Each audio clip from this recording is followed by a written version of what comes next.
बिस्मिल्लाहिर्रहमानिर्रहीम। अस्सलाम वालेकुम students. Lecture number 1 FAR 1 IS 16 property plant and equipment सबसे पहले हम शेयर करेंगे बच्चों। इंशाल्लाह 100 आपकी क्लासेस होंगी अल्लाह ने चाहा तो, ठीक है। डेली का काम डेली करेंगे तो इंशाल्लाह फिर FR 1 आपको मुश्किल नहीं लगेगा, ठीक है। और इंट्रो का तकरीबन 50-60% दोबारा आएगा FAR 1 में। अगर इंट्रो का रजिस्टर कहीं आगे पीछे है तो उसे संभाल लीजिए, क्योंकि उसमें से काफ़ी कुछ आपके FR 1 में यूज़ होगा। प्रॉपर्टी प्लांट एंड इक्विपमेंट कितनी आइटम्स होती हैं इसमें बेटा? 11। काउंट करवाएं ज़रा। ओ ना भाई, माशाल्लाह माशाल्लाह, प्रॉपर्टी प्लांट एंड इक्विपमेंट माशाल्लाह, बड़ी पहुंची भी हस्तियाँ आई हुई हैं मजन क्लास में। Land, premises, building, plant, machine, equipment, furniture, fixture, fitting, computer, vehicles, ये 11 आइटम्स हैं। इन 11 आइटम्स को कलेक्टिवली क्या कहते हैं? Property plant and equipment. इनमें से लैंड नॉन डेप्रिशिएबल है और बाकी 10 आइटम डेप्रिशिएबल है, ठीक है। और उन 10 आइटम्स पर हमने डेप्रिसिएशन कैलकुलेट की हुई है भाई, की हुई है, ठीक है। सबसे पहले हेडिंग बना लें PPE, property plant and equipment. बातें नहीं भाई, प्रॉपर्टी प्लांट एंड इक्विपमेंट। इनकी 2 हेडिंग्स बनाएं, नॉन डेप्रिशिएबल, नॉन डेप्रिशिएबल और नंबर 2 डेप्रिशिएबल। नॉन डेप्रिशिएबल और नंबर 2 बोलो डेप्रिशिएबल। नॉन डेप्रिशिएबल और दूसरा बोले डेप्रिशिएबल। नॉन डेप्रिशिएबल के साथ ब्रैकेट में बच्चों लिख लीजिए लैंड। बेटा बातें नहीं, लैंड क्या है? Non depreciable. बाकी तमाम क्या है? डेप्रिशिएबल। IS 16 किस आइटम को डील करता है? Property plant and equipment. बेटा इंट्रो में ज़्यादातर अकाउंटिंग थी, रिपोर्टिंग कम थी, यानी स्टैंडर्ड्स यानी IFRS या IAS जो थे वो कम थे। FAR 1 में अकाउंटिंग भी होगी और स्टैंडर्ड्स भी होंगे। मेरे ज़माने के स्टैंडर्ड्स को क्या कहते हैं? IAS। और आपके ज़माने के स्टैंडर्ड्स को, तो ये किसके ज़माने का है? ये मेरे ज़माने का है। इसका मतलब इसमें कोई तब्दीली नहीं आई है, जब से आया है एज इट इज़ यूज़ हो रहा है। और ये किन आइटम्स को डील करता है? जो स्टैंडर्ड जिन आइटम को डील करता है बेटा, उसे उस स्टैंडर्ड का स्कोप कहते हैं। क्या कहते हैं? स्कोप। तो पहली हेडिंग बनाएं, स्कोप। IS 16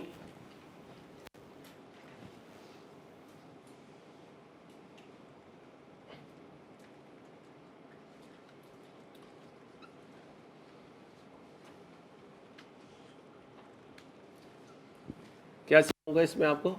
scope. स्कोप में किन आइटम्स पर अप्लाई होता है? तो बताएं जी, IS 16 किस पर अप्लाई होता है?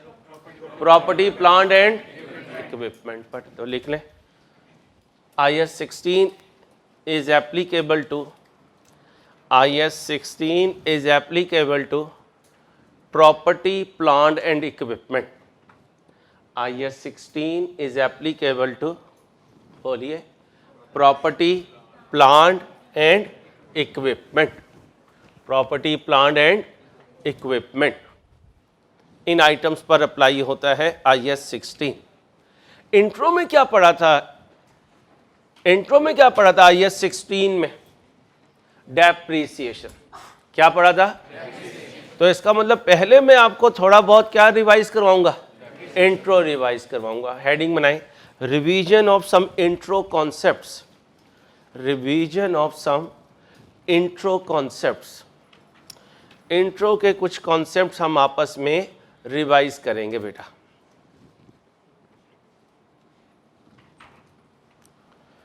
और इंट्रो में हमारा फोकस किस पे रहा था? डेप्रिसिएशन मेथड्स पर। किस पर? डेप्रिसिएशन मेथड्स पर। तो हेडिंग बनाएं डेप्रिसिएशन मेथड्स। Depreciation methods.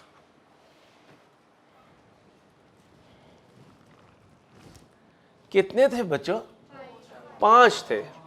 4 भी, कुछ टीचर 4 भी कहते हैं, और अगर आउटपुट मेथड को 2 में डिवाइड कर दे तो 5 बन जाते हैं। वो 5 में नंबर 1 क्या था? लिखिए straight line method. Depreciation methods में स्ट्रेट लाइन मेथड,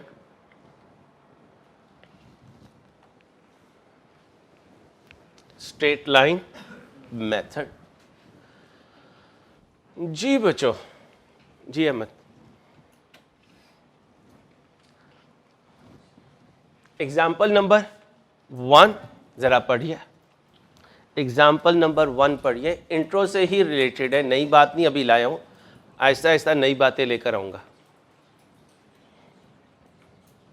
पीडीएफ आपके पास अवेलेबल है, पीडीएफ आपके पास अवेलेबल है, मोबाइल से भी देख सकते हैं, और बुक आपकी प्रिंटिंग प्रोसेस में है राइस की FR1 की। 1-2 दिन या 3-4 दिन आपको जो नोट्स हैं उनसे गुजारा करना पड़ेगा, वो भी फोटोकॉपियर के पास हार्ड कॉपी में अवेलेबल है।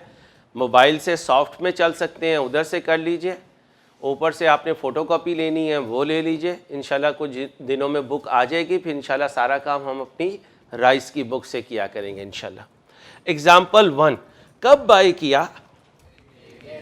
1/1/19 को Ali and company has opening balance in machine. एक पूरा बोले, नॉन करंट एसेट है, और अगर इसका ओपनिंग बैलेंस है तो डेबिट ओपनिंग होगा, क्रेडिट ओपनिंग? डेबिट ओपनिंग होगा। कब होगा? 1/1/19 को। और ओपनिंग बैलेंस कितना है? 40,000। और उसी वक्त अक्यूमुलेटेड डेप्रिसिएशन, अक्यूमुलेटेड डेप्रिसिएशन एक क्रेडिट नेचर आइटम है। अगर इसका ओपनिंग बैलेंस होगा तो क्रेडिट ओपनिंग होगा। ठीक है। Ali and company has purchased a costing. एक मशीन खरीदी है, एक मशीन खरीदी है, चाहे कैश से खरीदें चाहे बैंक से खरीदें, कोई बात नहीं। बताएं मशीन खरीदने की एंट्री क्या होती है? FR1 में कोशिश किया करें बैंक लिख दिया करें। क्या लिख दिया करें? बैंक। कब खरीदा? डेप्रिसिएशन मेथड कौन सा है? बस अभी स्ट्रेट लाइन। और रेट क्या है? क्वेश्चन साइलेंट हो तो ईयर एंड। क्या मांग रहा है? क्या मांग रहा है? क्या मांग रहा है? कौन सा साल है? 2019। 61 का BD है, अक्यूमुलेटेड डेप्रिसिएशन का BD है। अपने रजिस्टर पे 3 लेजर के फॉर्मेट बना लें, अपने रजिस्टर पर 3 लेजर्स के फॉर्मेट बना लें प्लीज। अपने रजिस्टर पर 3 लेजर्स के फॉर्मेट बना लें काइंडली।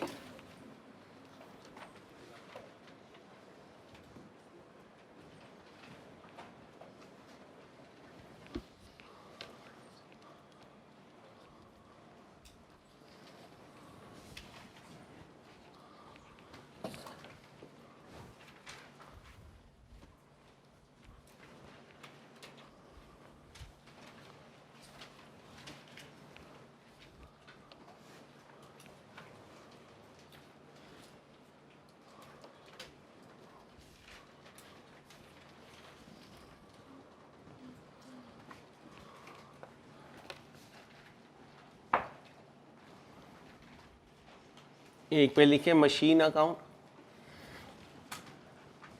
दूसरे पे लिखें डेप्रिसिएशन अकाउंट, तीसरे पे लिखें अक्यूमुलेटेड डेप्रिसिएशन अकाउंट, तीसरे पे लिखें अक्यूमुलेटेड डेप्रिसिएशन अकाउंट।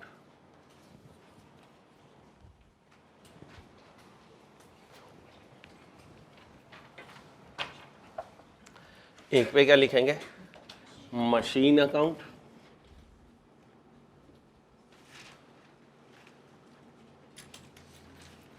ये डेबिट है और ये क्रेडिट है। फिर डेप्रिसिएशन एक्सपेंस अकाउंट, ये डेबिट है, ये क्रेडिट है, और फिर क्या लिखेंगे, अकुमुलेटेड डेप्रिसिएशन अकाउंट, ये डेबिट है और ये क्रेडिट है। ओके हो गया। अब ये मशीन का ओपनिंग बैलेंस है, कब है, 1/1/19 को। डेबिट ओपनिंग है, क्रेडिट ओपनिंग, डेबिट ओपनिंग। यहाँ 1/1/19 आ गया, बैलेंस बीडी कितना, 40,000। फिर अकुमुलेटेड डेप्रिसिएशन 1/1/19, बैलेंस बीडी कितना लिखूं बच्चों, कितना है, 8,000। यहां तक कुछ नया हो तो पूछ लीजिए। ओके साधु जी बच्चे, यहां तक ओके। उसके बाद क्या हुआ, अली एंड कंपनी ने एक मशीन बाय की 40,000 की 1/4/19 को। मशीन बाय करने की एंट्री बताएं, मशीन डेबिट, डेट बताएं,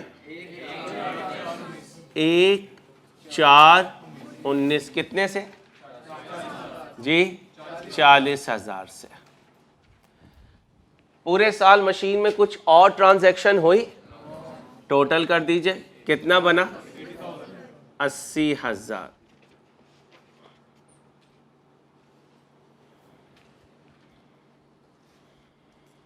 इधर भी कितना हो गया, 80,000। 31/12/19 बैलेंस सीडी आएगा। 40,000 में से 0 माइनस करूंगा, क्या बचेगा, 80,000 में से 0 माइनस करूंगा, क्या बचेगा, 80,000। ये क्या बनाया, ये मशीन अकाउंट बनाया। कह सकता हूं 2 एसेट है, एक साल के पहले दिन से लेके साल के आखिरी दिन तक इस्तेमाल हुए, और 1/4/19 से दूसरे एसेट इस्तेमाल हुए 31/12/19 तक। तो कह सकता हूं ये ओपनिंग एसेट्स हैं, ये एडिशंस हैं। ओपनिंग एसेट्स पर भी डेप्रिसिएशन होगी, एडिशंस पर भी डेप्रिसिएशन होगी, और मेथड कौन सा होगा, straight line. Straight line method क्या कहता था इंट्रो में, डेप्रिसिएशन कैलकुलेट होगी उसकी डेप्रिशिएबल अमाउंट पर, इसलिए फार्मूला होता था कॉस्ट माइनस रेजिडुअल वैल्यू। क्या फार्मूला होता था, ऑल्दो हमारे क्वेश्चन में क्या नहीं है, लेकिन आप ये ना बोला करें कॉस्ट इनटू रेट, क्या बोलेंगे, दोबारा बोलें, into depreciation rate, cost minus into, दोबारा बोलें। अब आ जाए इधर वर्किंग नंबर 1 पर, क्या लिखूंगा, डेप्रिसिएशन एक्सपेंस 2019। यहां क्या लिखूंगा, डेप्रिसिएशन ऑन ओपनिंग एसेट्स, और यहां क्या लिखूंगा, डेप्रिसिएशन ऑन, याद है, ऑन एडिशंस। इतना फॉर्मेट कॉपी कीजिए।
जी भाई, अब क्या करना है, डेप्रिसिएशन ऑन, क्या फॉर्मूला होता है? Cost minus multiply by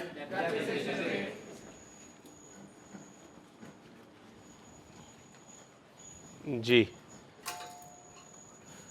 opening assets की कॉस्ट कितनी है? 40,000।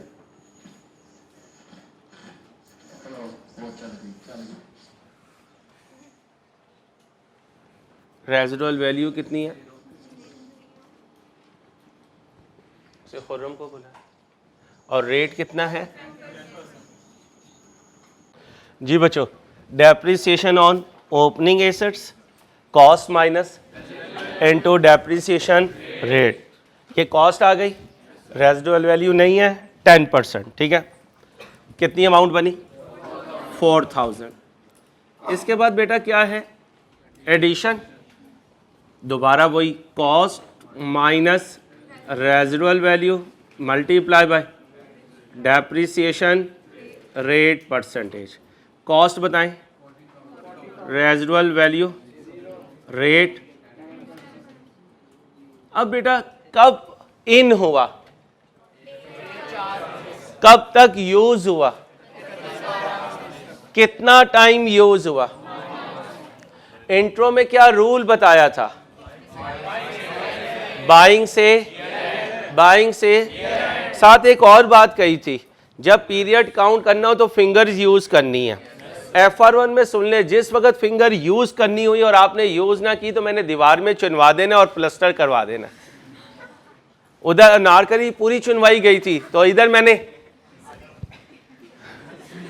एक एक ये जो फिंगर होती है ना शहादत की, इसको मैंने चुनवा देना। अब करो फिंगर्स पे काउंट, कितना बना? 9/12 कितना आया? 3,000।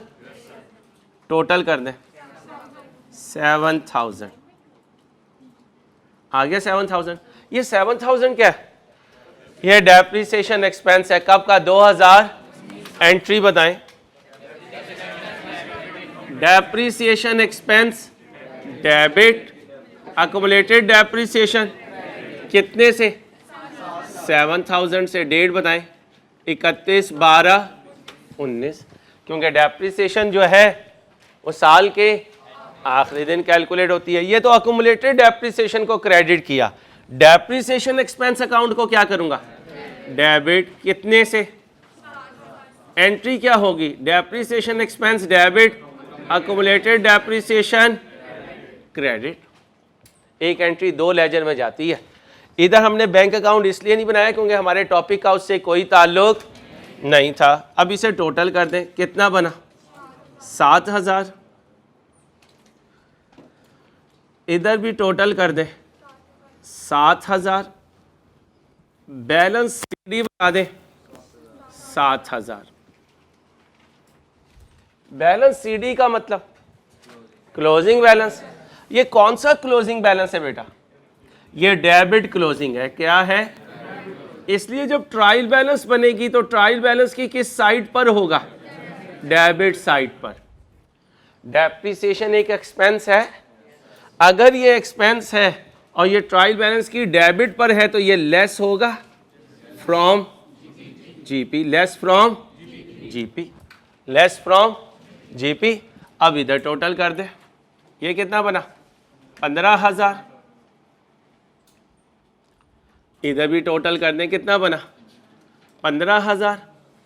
15,000 में से 0 माइनस करें, बाकी बचा 15,000। किस डेट को? 31/12/19 को। ये क्या आया? Balance CD. ये क्या आया? Balance CD. यहां तक कुछ पूछना हो बच्चों तो पूछो भाई। यहां तक कुछ पूछना हो बेटा? बच्ची हो आपने कुछ बेटा? नहीं। अब बेटा यहां से एक बात तो कंफर्म है कि मशीन एक एसेट है, बैलेंस शीट आइटम है।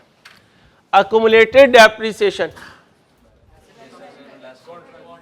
कॉन्ट्रा एसेट अकाउंट है, बैलेंस शीट में जाकर ये एसेट में से लेस होगा। और डेप्रिसिएशन एक एक्सपेंस है, जाकर जीपी में से माइनस होगा। अब अगर मैं कहूं इनकम स्टेटमेंट का एक्सट्रैक्ट, क्या कहूं? इनकम स्टेटमेंट का एक्सट्रैक्ट, तो क्या लिखा जाता है? Sales less cost of sales, क्या आएगा? जीपी लेस, बोले, admin expense, selling expense, distribution expense. और डेप्रिसिएशन क्वेश्चन साइलेंट हो तो एडमिन एक्सपेंस में होती है। किस में होती है? तो यहाँ एडमिन एक्सपेंस में क्या आएगा? डेप्रिसिएशन। कितना भाई? कितना? 7,000। इस तरह लिखा जाएगा। कहाँ? इनकम स्टेटमेंट में। और बेटा अगर बैलेंस शीट एक्सट्रैक्ट बनाना हुआ, क्या बनाना हुआ? बैलेंस शीट एक्सट्रैक्ट,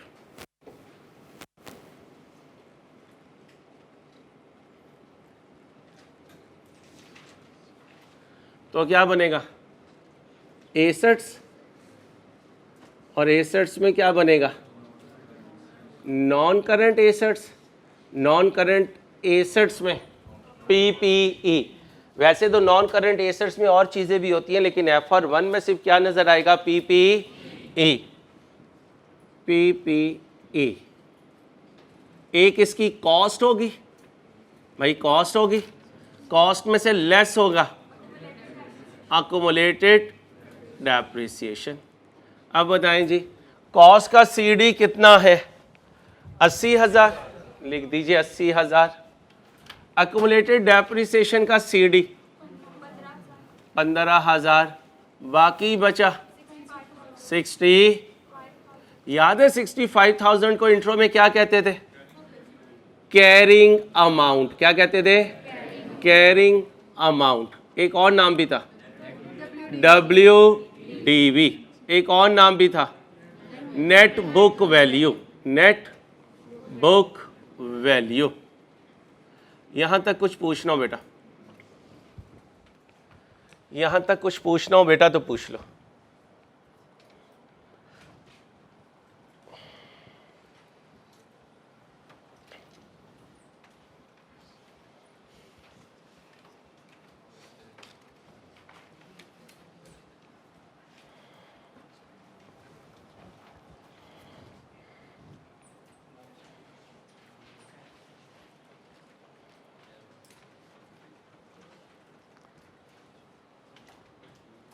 आगे चलो भाई, कॉपी कीजिए, शाबाश, कॉपी कीजिए प्लीज।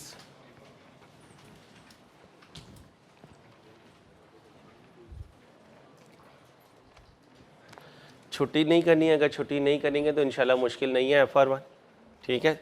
बस छुट्टी नहीं करनी, रोज़ का काम रोज़ करना है, क्लास वर्क भी और होमवर्क भी। कॉपी तेज़ करना है ताकि पेपर पूरा हो सके। पेपर बहुत लेंथी होता है FR1 का।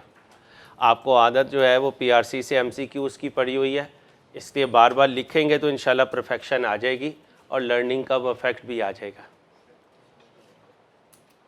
अब इसी क्वेश्चन को दोबारा देखिए, इसी क्वेश्चन को दोबारा देखिए, इसी क्वेश्चन को दोबारा देखिए।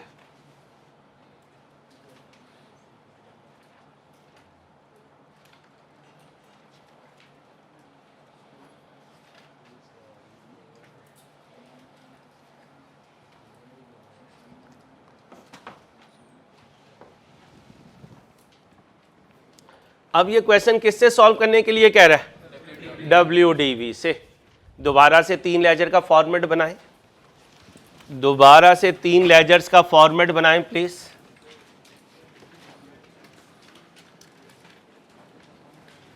दोबारा से 3 लेजर्स का फॉर्मेट बनाएं काइंडली।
जी भाई, ओपनिंग बैलेंस में कोई तब्दीली है? एज इट इज आ गया। बाय करने की एंट्री बताएं। सीडी में कोई तब्दीली आएगी? कॉपी कीजिए, हेडिंग बना लीजिएगा WDB मेथड, हेडिंग बना लीजिएगा WDB method.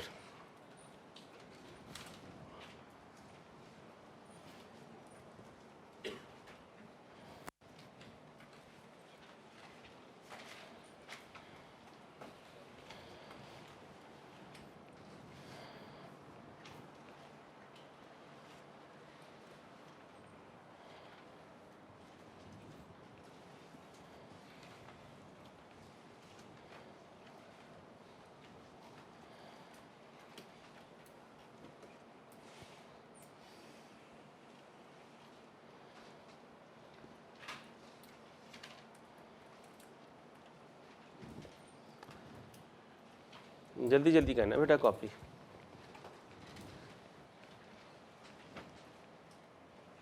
Asset account copy कर लें WDB मेथड से। ओके हो गया। अकुमुलेटेड डेप्रिसिएशन के BD में कोई फर्क पड़ेगा? एज इट इज आएगा। अब डेप्रिसिएशन एक्सपेंस कैलकुलेट करना है, लेकिन अब मेथड कौन सा हो चुका है? WDB method. WDB मेथड में डेप्रिसिएशन ऑन ओपनिंग एसेट्स लेंगे, डेप्रिसिएशन ऑन ओपनिंग एसेट्स लेंगे जी, लेंगे। कॉस्ट माइनस रेजिडुअल वैल्यू पे लेंगे, कॉस्ट पे लेंगे, या WDB पर? WDB पर। क्यों WDB पर? क्योंकि ये इसकी लाइफ का सब्सीक्वेंट ईयर है, क्योंकि ये इसकी लाइफ का। अब यहां क्या लूंगा? कॉस्ट कितनी है? इस 40,000 वाले एसेट की अकुमुलेटेड डेप्रिसिएशन कितनी है? 8,000। ये क्या बनी? WDB, cost minus accumulated depreciation. ये क्या बनी बेटा? कैसे आई? इस WDB पे डेप्रिसिएशन का रेट लगाऊंगा, कितने परसेंट? 10%। ओपनिंग एसेट्स के लिए बेटा फ्रैक्शन लगाऊं, क्यों ना लगाऊं? पूरे साल की कितनी बनी? 3200। फर्क दोनों में नजर आ रहा है, इसलिए एक ही क्वेश्चन को दोनों अंदाज से आपको करवा रहा हूं। अब डेप्रिसिएशन ऑन एसेट की लाइफ का पहला साल है, कितना? 40,000।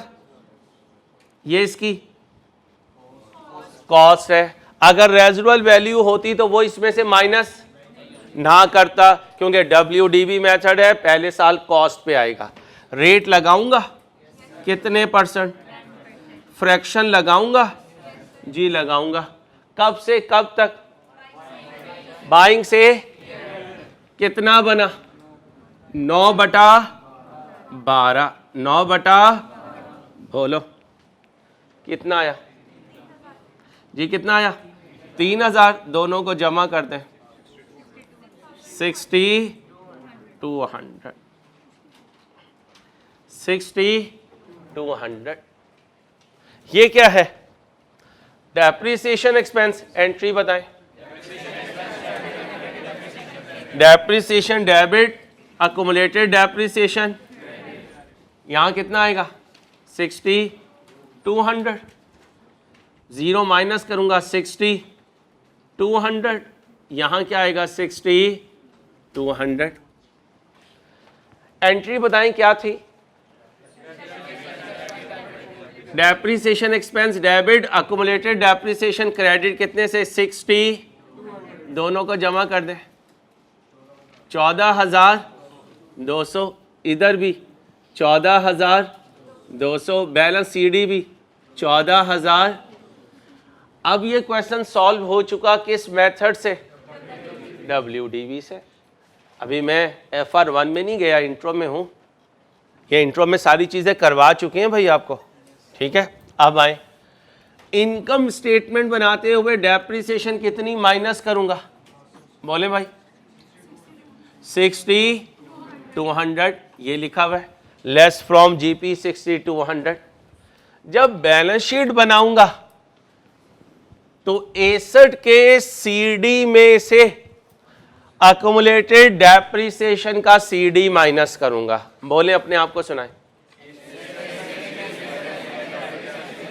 एक दफा और।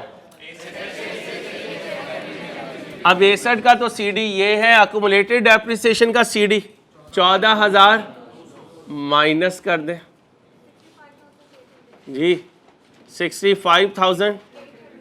तो फिर WDV से बैलेंस शीट में प्रॉपर्टी प्लांट एंड इक्विपमेंट की जो फिगर आ रही होगी वो 65,800 आ रही होगी।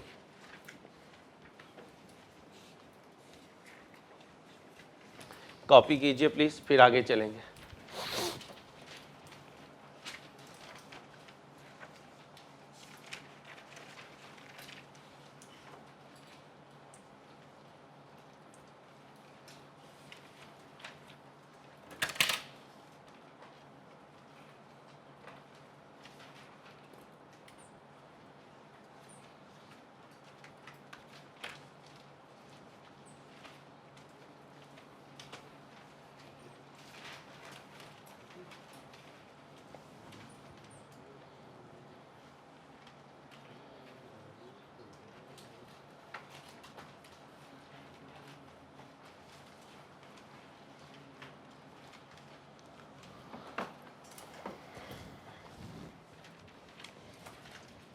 ओके हो गया बेटा, कॉपी कीजिए प्लीज।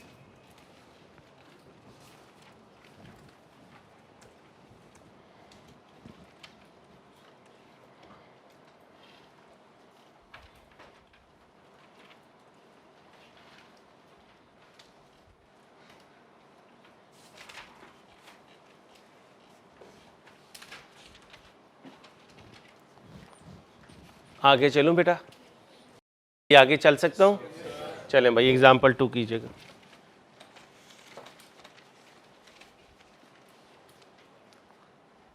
अब आए ज़रा कुछ पुरानी बातें डिस्कस कर लें बेटा।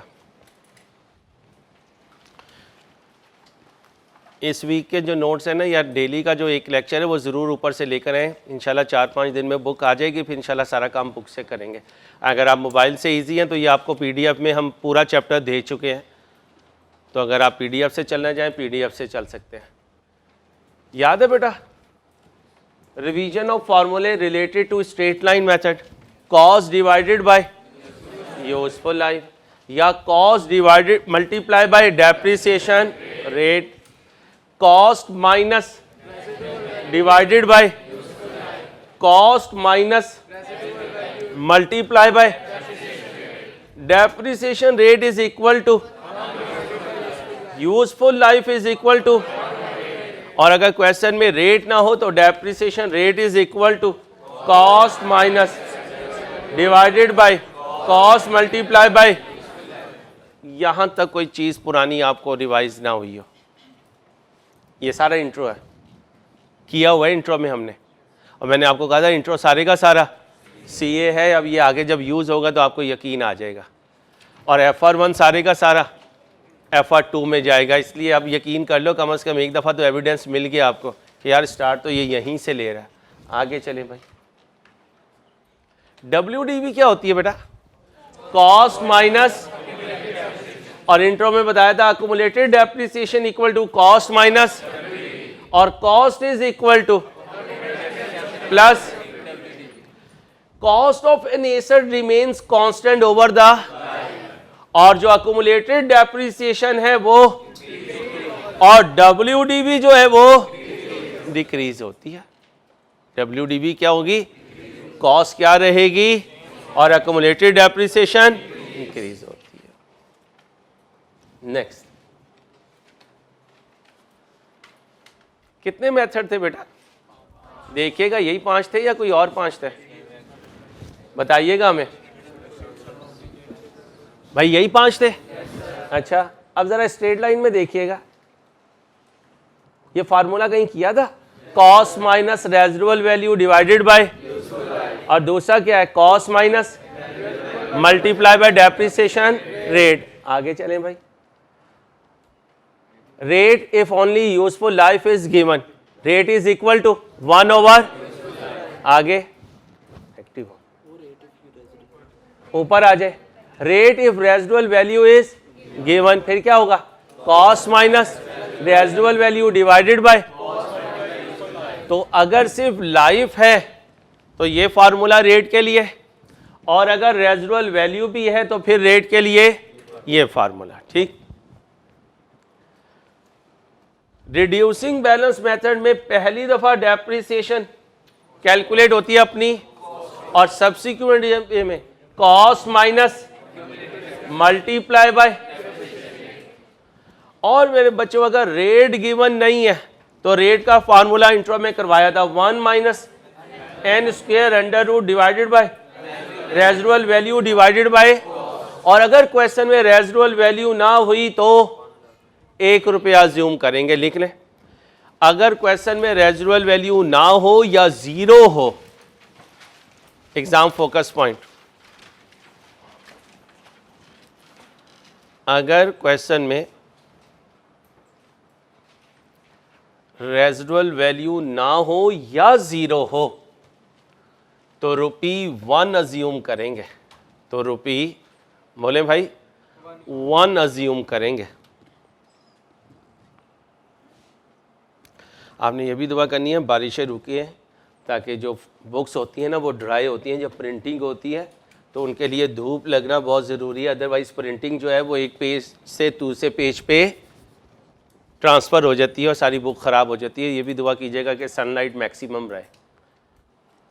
जी भाई आए भाई, आउटपुट मेथड करवाया था जिसे आर्स मेथड भी कहते हैं। क्या था, depreciation is equal to cost minus divided by total units in whole life multiply by respective units of year. फिर डेप्रिसिएशन बराबर डेप्रिशिएबल अमाउंट। क्या थी डेप्रिशिएबल अमाउंट इंट्रो में, शाबाश, कॉस्ट माइनस, तो इसी को यहां इस तरीके से भी लिख सकते हैं, divided by total units produce multiply by respective units of year. ये मेथड में अगर ईयर किसी में यूनिट 0 हुए तो डेप्रिसिएशन भी 0 होगी, लिखे। यूनिट्स ऑफ आउटपुट मेथड में रूल, एग्जाम फोकस पॉइंट साथ साथ बताता रहूंगा। Units of output method, if unit 0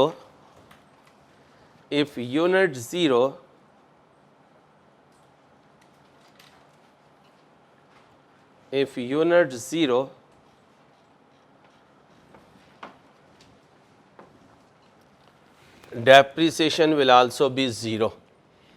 अगर यूनिट 0 होंगी बेटा तो डेप्रिसिएशन भी क्या हो जाएगी, 0 हो जाएगी।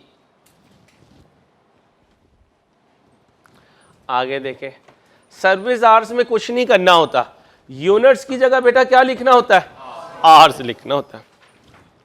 सारी कहानी वही है, जहां जहां यूनिट्स थी उनकी जगह में क्या ले आया, आवर्स ले आया। Next, sum of year digit cost minus divided by multiply by respective year digit.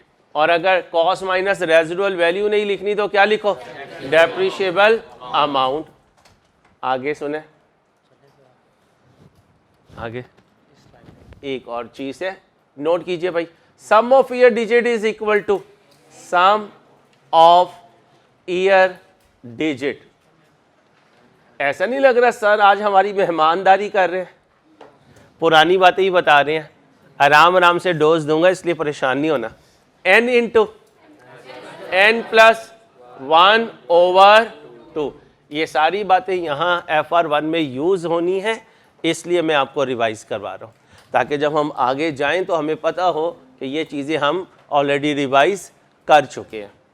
Some of year digit का फार्मूला क्या है, n into n plus 1 divided by 2।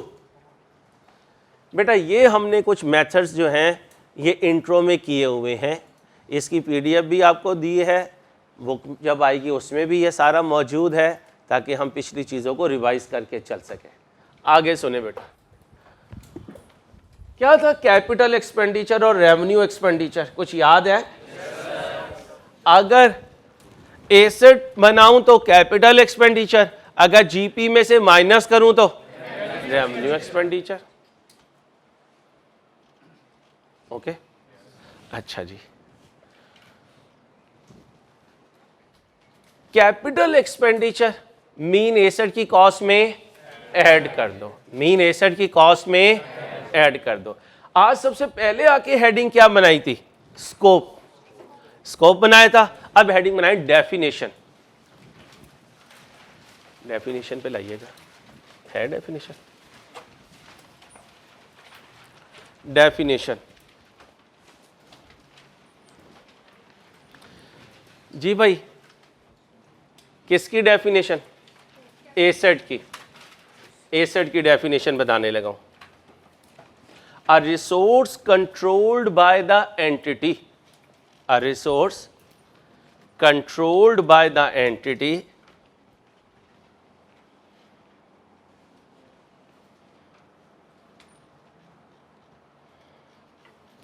which will give benefit to entity in future, which will give benefit to entity इन बोले future. वो resource जो business क्या कर रहा हो? कंट्रोल कर रहा हो, और ये रिसोर्स फ्यूचर में बिजनेस को बेनिफिट दे, तो हम कहते हैं कि ये क्या है? ये एसेट है। और एसेट दो तरह के होते हैं, टेंजिबल भी होते हैं और इनटेंजिबल भी होते हैं, नॉन करंट भी होते हैं और करंट भी होते हैं। लेकिन हमारे IAS 16 में अभी हमारी बात किस पे चल रही है? नॉन करंट एसेट पे। तो कैपिटल एक्सपेंडिचर का मतलब लिखें बुक्स पे, कॉपी पे, capital expenditure mean asset, revenue expenditure mean expense. Capital expenditure mean बोले, और revenue expenditure mean expense.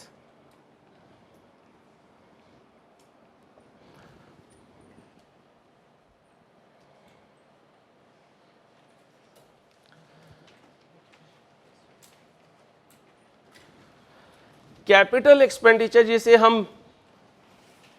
Asset कह रहे हैं वो कहाँ जाएगा? बैलेंस शीट में। और जिसे हम एक्सपेंस कह रहे हैं वो कहाँ जाएगा? इनकम स्टेटमेंट में। लिखें, एसेट बैलेंस शीट में जाएगा, एसेट बैलेंस शीट में जाएगा, एक्सपेंस इनकम स्टेटमेंट में जाएगा।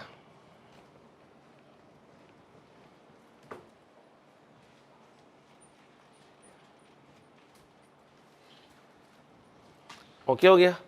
नेक्स्ट भाई, अब याद करें क्या करते थे? आगे चलें भाई जरा जी। अब सुने बेटा, स्कोप हो गया, डेफिनेशन हो गई। अब हेडिंग बनाए रिकॉग्निशन क्राइटेरिया। क्या? Recognition criteria.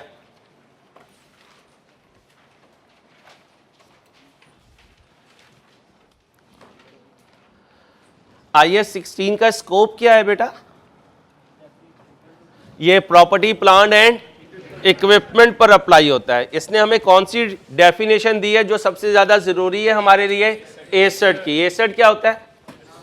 A resource controlled by the which will give benefit to in future. Okay हो गया?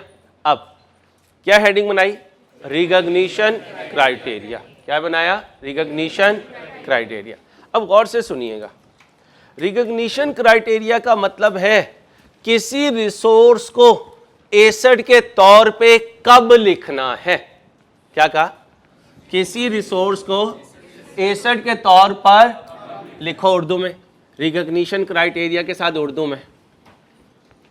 किसी रिसोर्स को कब एसेट समझना है, ऐसे कर लें, या कब एसेट के तौर पे लिखना है, एक ही बात है। किसी रिसोर्स को बोले, किसी रिसोर्स को कब एसेट के तौर पर लिखना है, इसे रिपोर्टिंग की दुनिया में क्या कहते हैं? रिकॉग्निशन क्राइटेरिया, यानी कब एसेट रिकॉर्ड करना है। क्या कहा मैंने, लिखे, an asset can only be recognised, an asset can only be recognised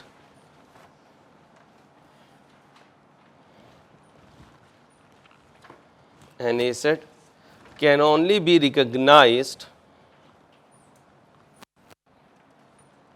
if and only if and only if it is probable, पहली condition, if and only if, क्या लिखा है, an asset can only be recognized if and only if it is probable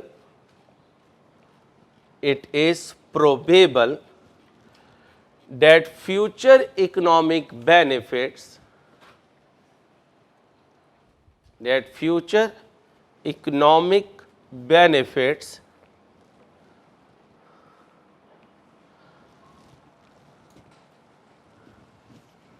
will flow to the entity,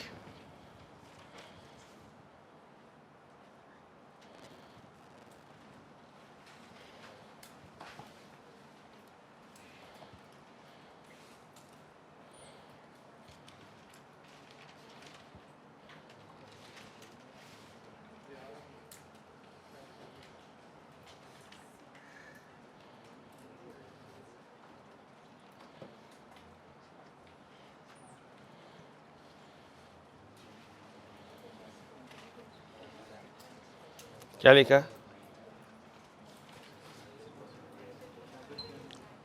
ji, it is probable that future economic benefits will flow to the, probable का मतलब क्या होता है, नहीं, CA में या business की दुनिया में प्रोबेबल का मतलब होता है जिसके अकर होने का चांस 50% से ज्यादा हो, जिसके अकर होने का चांस, बोले तो लिखो प्रोबेबल का मतलब, साइड पे लिखें क्योंकि 3 चीजें बतानी है। प्रोबेबल का मतलब इसके अकर होने का चांस 50% से, बोलें जी, 50% से ज्यादा है।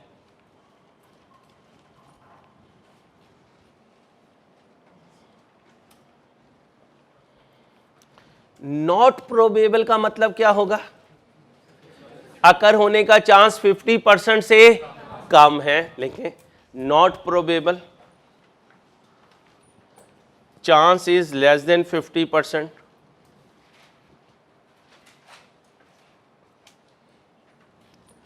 तीसरी चीज होती है रिमोट, REMOTE, रिमोट, चांस 5 से 7% होता है।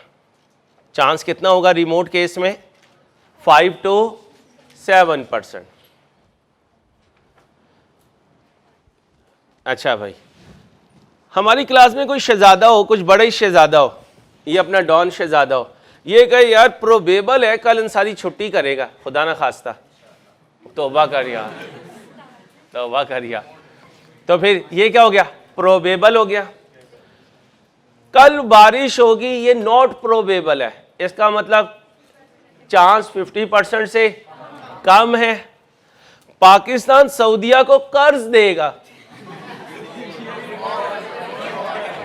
हो गया, उम्मीदें रिमोट से नीचे कुछ हो तो हम उधर चले जाते हैं, लेकिन कहाँ है, रिमोट पे रुक जाते हैं। तो 3 चीजें हैं, प्रोबेबल, नॉट प्रोबेबल और रिमोट। ओके हो गया। नंबर 2, दूसरी condition, it's cost can be measured reliably, it's cost can be measured reliably. कब किसी आइटम को एसेट रिकॉर्ड करेंगे, बोलें जी, जब प्रोबेबल हो कि फ्यूचर बेनिफिट्स एंटिटी को मिलेंगे, और दूसरी कंडीशन क्या पूरी होनी चाहिए, it's cost can be measured reliably.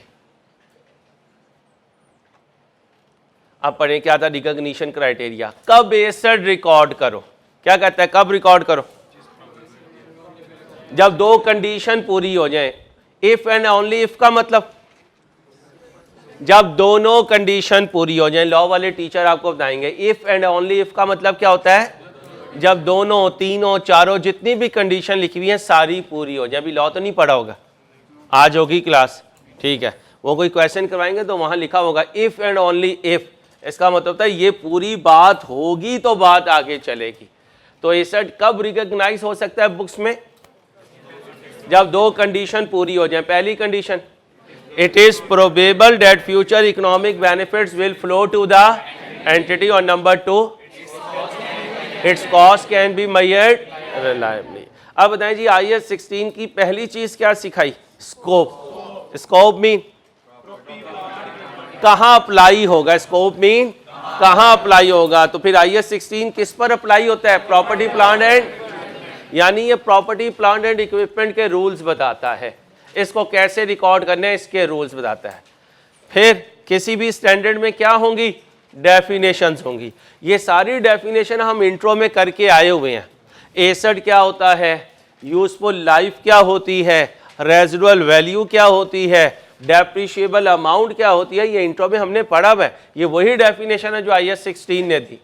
उसके बाद IAS 16 ने क्या कहा, recognition criteria. What do mean by recognition criteria, asset को कब रिकॉर्ड करना है। तो हमने कहा भाई दो कंडीशन पूरी हो जाए, जो आइटम, जो खर्चा इन दो कंडीशंस को पूरा कर रहा हो उस खर्चे को क्या रिकॉर्ड कर लेना, एसेट रिकॉर्ड कर लेना। वो रेवेन्यू एक्सपेंडिचर नहीं होगा। वो पहली कंडीशन क्या है, it is probable that future economic benefits will flow to the, इस एसेट से एंटिटी को फायदा मिलेगा। एक तो ये कंडीशन होनी चाहिए। दूसरा, उस एसेट की कॉस्ट रिलायबली मेजर हो सके। रिकॉग्निशन क्राइटेरिया का मतलब है कब एसेट बनाना है। अब अगला सवाल आएगा, किस वैल्यू पर बनाना है। पहला सवाल क्या है, कब एसेट बनाना है। दूसरा सवाल, इसे कहते हैं इनिशियल मेजरमेंट। क्या कहते हैं, हेडिंग बनाएं, initial measurement. Initial measurement, initial measurement.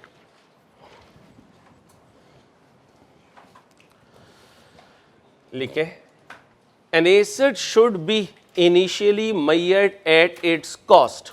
An asset should be initially measured at its cost.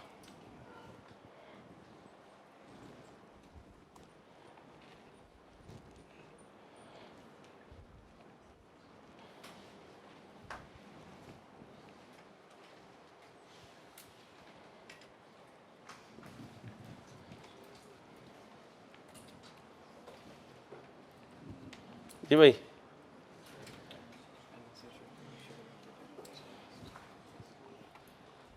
an asset should be measured initially at its cost. अब फिर इंट्रो में जाएंगे। IAS 16 कह रहा है कि एसेट को इनिशियली उसकी कॉस्ट पे रिकॉर्ड करो और एंट्री क्या पास करो, non current asset debit cash, लेकिन आगे कोई अमाउंट भी लिखनी है।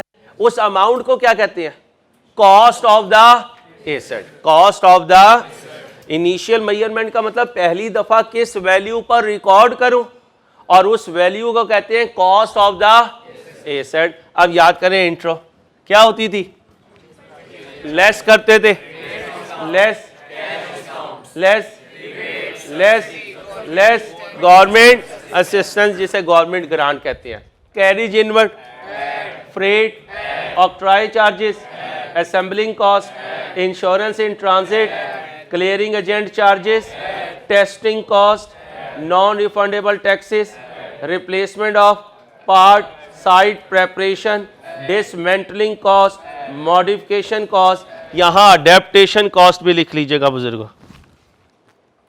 बुजुर्ग बैठे हुए हैं, कल ही डांट पड़ी है इन्हें खाला से, पूछ लो सामने बैठा हुआ, अगर गलत हो तो पैसे वापस। Adaptation cost. अच्छा, जब आप इंट्रो पढ़ते थे ना, ये हर क्वेश्चन में AA लिखा करते थे। पिछले सेशन में, पिछले बैच में पता चला वो डबल ए का मतलब क्या है। एक ए इनके नाम का है, एक ए उनके नाम का है, तो क्वेश्चन बन गया डबल ए। मैं बड़ा परेशान, डबल ए पे मैंने एक दिन प्रेडिक्ट किया, उस्ताद तो उस्ताद होता है, फिर क्लास में मैंने इसे कसम दी के बता, फिर इसने वही बताया जो मैंने प्रेडिक्ट किया था। तो डबल ए जब भी आपको FR1 में नजर आए तो समझ लें भाई और भाभी दोनों एक ही क्वेश्चन में आए हुए हैं, ठीक है। चले, मॉडिफिकेशन कॉज का दूसरा नाम एडेप्टेशन कॉज। अब ये सारी चीजें मेरे बच्चों इंट्रो में कर चुके हैं। इंट्रो किया हुआ है? देख लो, कोई डायरेक्ट आके बैठा हो, कोई शहजादा शहजादी, अगर किसी का एग्जाम्प्ट है तो वो इंट्रो के लेक्चर ले अहमद से और वो सारे गो थ्रू करे, क्योंकि एग्जाम्प्टेड बच्चों को FR1 में बहुत मसाइल आते हैं। कितने बच्चे हैं एग्जाम्प्टेड? एक, और कोई 2 3 4 5, या इन 5 बच्चों को इंट्रो देना है जी।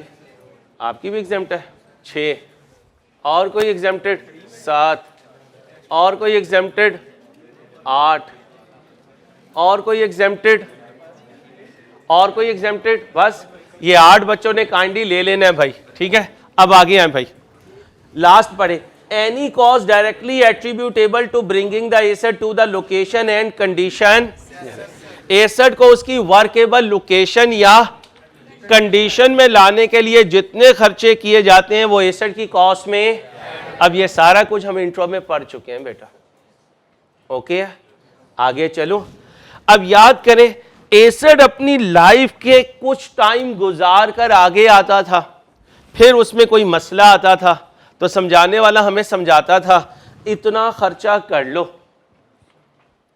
इतना खर्चा कर लो, और वो खर्चा करने से अगर 5 में से कोई एक नतीजा आ जाए तो उस खर्चे को एसेट की कॉस्ट में ऐड कर लेना। याद है?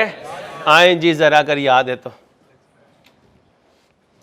Examples of directly attributable cost are, इसको भी छोड़ दें, आगे चले। पीछे गुजर गया, वापिस जाएं भाई, और पीछे भाई जान, और एक और, चलें जी। क्या कह रहा है? Conditions to be met for an expense to be a capital expenditure, page number 10। Asset की लाइफ इंक्रीज हो जाए,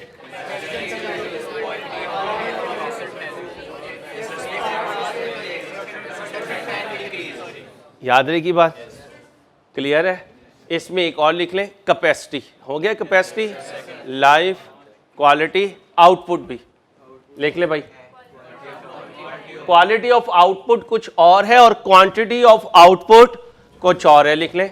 quantity of output is increase, quantity of, बेटा बातें नहीं, output is increased. Introductory class थी इसलिए मैंने पिछली सारी चीज़ें रिवाइज करवाई हैं। कल से इंशाल्लाह मैंने डिस्पोजल पे जाना है। किस पे जाना है? क्योंकि इंट्रो में क्या सीख कर आए थे? एडिशन, और FR1 में क्या सीखेंगे? डिस्पोजल। रजिस्टर और कैलकुलेटर वगैरह साथ लेकर आइएगा। जाएं जी आगे, इधर आ जाएं भाई। Examples of directly attributable cost. What do you mean by directly attributable cost? जो एसेट के बाय होने के साथ लिंक कर रही हैं और ये सारी cost according to IAS 16 asset की कॉस्ट में ऐड होंगी, एसेट की कॉस्ट में ऐड होंगी। क्या है? वेजेस फॉर कंस्ट्रक्शन और एक्विजिशन, फिर site preparation, initial delivery, handling, installation, testing, professional fee, ये सारी हम इंट्रो में कर चुके हैं। अब हेडिंग बनाएं, हेडिंग बनाएं, disposal of asset, disposal of asset.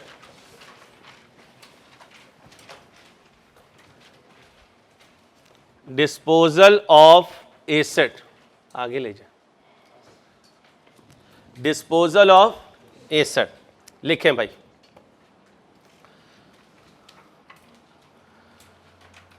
sometimes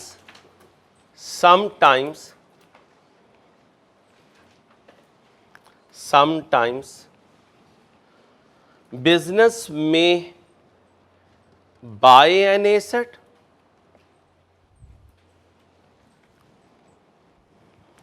slash sell an asset।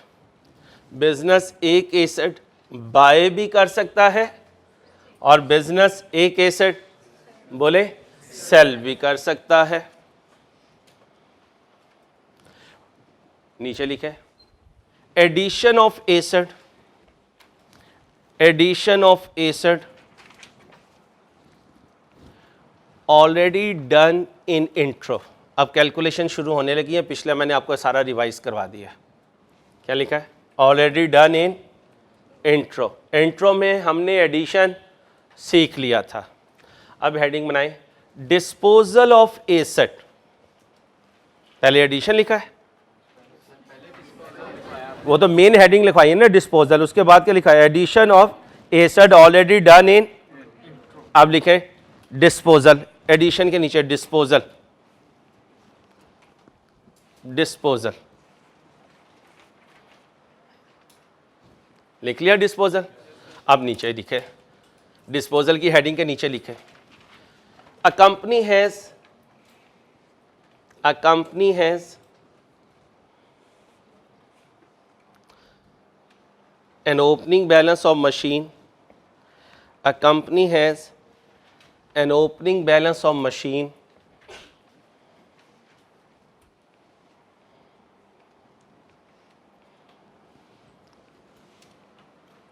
on 1/1/18 on 1/1/18 costing 50,000, costing 50,000। निचली लाइन में लिखें on 1/5/18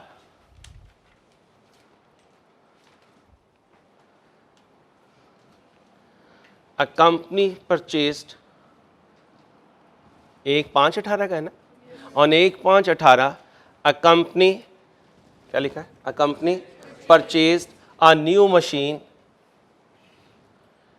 costing 20,000।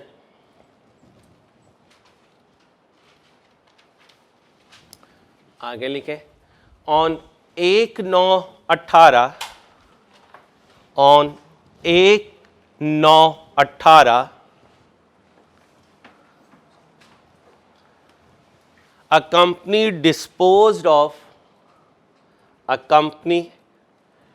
disposed of an old machine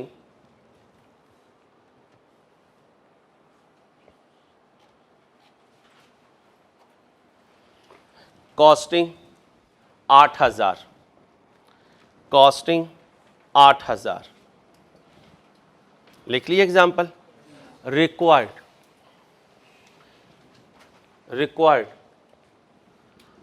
prepare machine account, prepare machine account.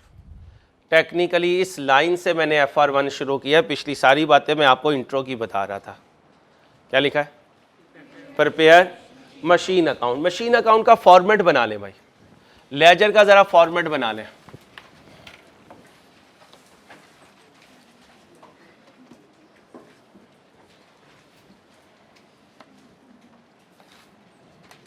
बेटा बातें नहीं, आज वैसे भी थोड़ा पहला दिन था, रिकॉर्डिंग में कैमरा वगैरह की सेटिंग में टाइम लग गया, बातें नहीं यार। एसेट का नाम क्या है? Machine account.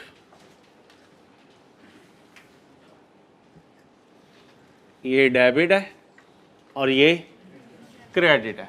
क्वेश्चन साइलेंट हो तो ईयर स्टार्ट कब होता है? 1/1/18 को, और एंड कब होगा? 1/1/18 को मशीन का कोई ओपनिंग बैलेंस है? कितना है जी? 50,000। ओके हो गया। ड्यूरिंग द ईयर कोई मशीन बाय की है, उसे एडिशन कहेंगे। एडिशन की एंट्री बोलें, मशीन डेबिट बैंक क्रेडिट। कितने का खरीदा? 20,000 का, 1, 5, 18। अब पेंसिल स्टॉप करके मेरी बात सुनिएगा। ये मशीन की क्या है? कॉस्ट। ये भी मशीन की, तो कह सकता हूं मशीन आएगी अपनी कॉस्ट पर। मशीन अकाउंट में मशीन आएगी अपनी, और मशीन अकाउंट से मशीन जाएगी भी अपनी। कैसे?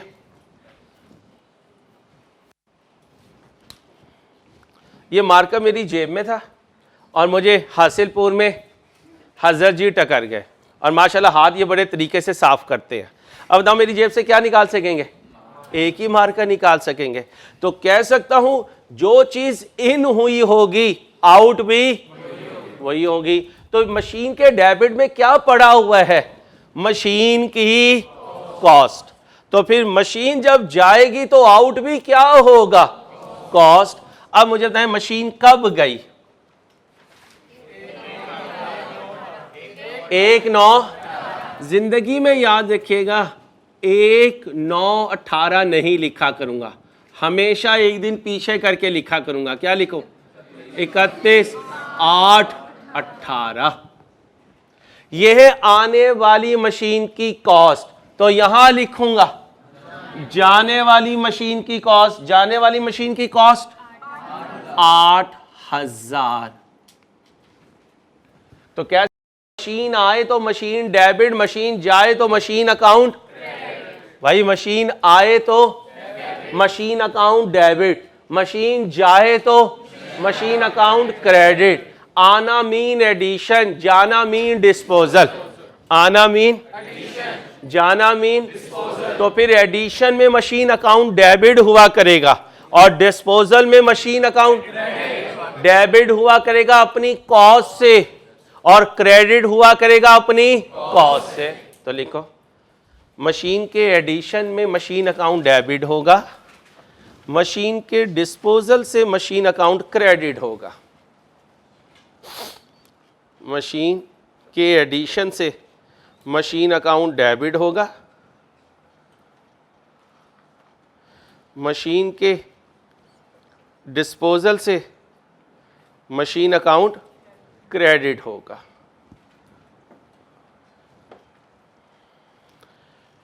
डेबिट भी अपनी कॉस्ट से होगा और क्रेडिट भी अपनी कॉस्ट से होगा। अब मुझे बताएं एडिशन की एंट्री क्या हुआ करेगी? Machine debit. अब गौर से सुनिएगा, डिस्पोजल की एंट्री हुआ करेगी डिस्पोजल डेबिट मशीन। पढ़ें जी। एडिशन भी अपनी और डिस्पोजल भी अपनी। कह सकता हूं ये मशीन का आना है और ये मशीन का जाना है। आना अपनी, जाना भी अपनी। ओके हो गया। अब साल का आखिरी दिन आएगा, लेजर को क्या करूंगा? क्लोज करूंगा।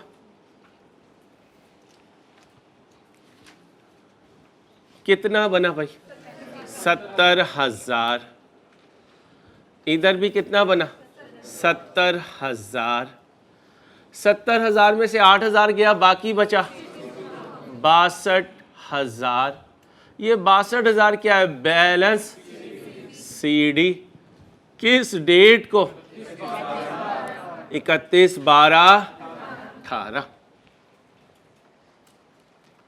तो एडिशन पर मशीन अकाउंट डेबिट, डिस्पोजल पर मशीन अकाउंट डेबिट भी अपनी और क्रेडिट भी अपनी।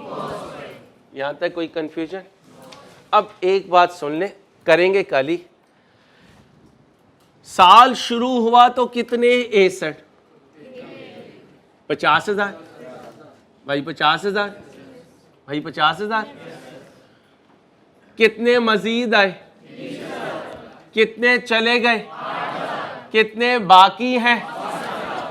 62,000। इसे क्या कहूंगा? Opening balance. इसे क्या कहूंगा? एडिशन। इसे क्या कहूंगा? डिस्पोजल। इसे क्या कहूंगा? Closing balance.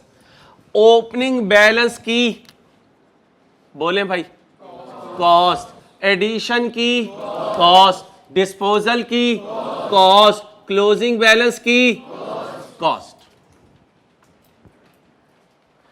अब अभी तक हमने इंट्रो में क्या सीखा हुआ है? एडिशन के साथ डेप्रिसिएशन कैलकुलेट करना। तो कल सर अंसारी क्या करेंगे? डिस्पोजल भी होगा, एडिशन भी होगा, ओपनिंग बैलेंस भी होगा और इंट्रो वाले काम दोबारा करेंगे। लेकिन कल वाली तमाम एग्जाम्पल में क्या आ रहा होगा? डिस्पोजल। अब पहले मैं स्ट्रेट लाइन से डिस्पोजल सिखाऊंगा, फिर मैं आपको WDV से डिस्पोजल सिखाऊंगा। बाकी जो 3 मेथड हैं वो FR1 में इतने पॉपुलर नहीं है। मेन हमारा फोकस कौन से 2 मेथड पे रहेगा? आज मैंने सिर्फ मशीन अकाउंट में डिस्पोजल रिकॉर्ड करना सिखाया, कल इंशाल्लाह इस पर डेप्रिसिएशन भी कैलकुलेट करना सिखाऊंगा। होमवर्क आएगा वो ट्राई करके लेकर आना बेटा। अपना ख्याल रखिएगा। अल्लाह हाफिज।